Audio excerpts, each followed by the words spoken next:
Hello everyone, it's Shane Kanto, your Wasteland reviewer, and I'm here to review Transformers Rise of the Beasts. Yes, they're bringing Beast Wars in, and it's exciting. Director Stephen Caple Jr., who previously did Creed 2, comes on here into another franchise and delivers a really well done, entertaining, not the best in the franchise, but very good entry that will bring a lot of enjoyment to the table. And Rise of the Beasts certainly does that. Now, some of the things that might have stuck out a little bit here, there's a couple of decisions made with how they handle the humans interacting in like the final battle that I'm just like, did we really need that kind of thing? It felt a little odd, out of place. There's definitely some moments where the humans look odd interacting with the Transformers on like these green screens and stuff like that. A couple of the characters felt like they were really underutilized. Looking at you, Rhino, I just really wanted you to have something cool to do. And I do feel like some of the dialogue is not the strongest. It's very much like, wow, I'm making a movie for potentially kids and trying to over-explain everything. But what does really work is generally the special effects are amazing. There's some exciting set pieces and interesting use of the camera to capture a lot of the action. This is probably the best action in any of these Transformer movies up to this point. You could actually tell what's going on, and it's not just a giant blob of CGI. You could at least see what's going on, and there's stakes.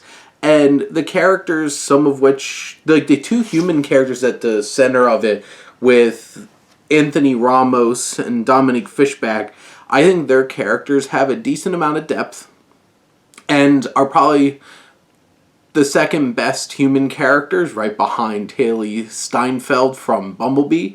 And they really work, and they're really enjoyable, and we feel for them. Especially Anthony Ramos as Noah is put through so much, and he has a lot of things to overcome from a personal standpoint, and it makes him a very strong character, and Ramos does a great job. And then, of course, Peter Cullen is strong as Optimus Prime. And Bumblebee just quoting movies all throughout this movie, and it's definitely me. Shockingly, Pete Davidson's Mirage is a real standout here. He's actually very earnest and endearing here, even though some of his jokes go a little too far.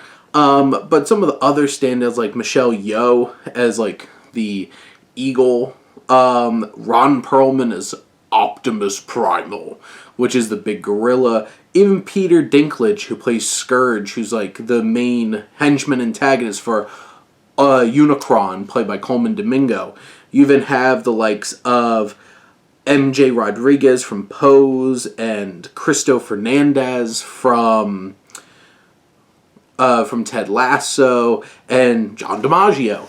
The cast really works here. The story, I think they do some interesting things in expanding the lore of Transformers on the planet Earth.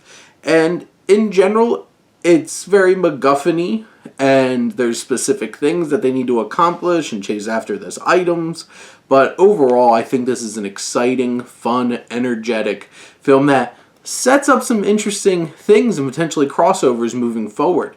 So, something to chew on a little bit there. But overall, this is one of my favorite Transformers films. Still not quite up there with Bumblebee. But this is an exciting and fun ride that you could feel some connections with the human characters, which is a big deal. And the cast is really strong. But those are my thoughts on Transformers Rise of the Beasts. Let me know what you think, and let's talk some movies. But thank you as always for tuning in and supporting your Wasteland reviewer.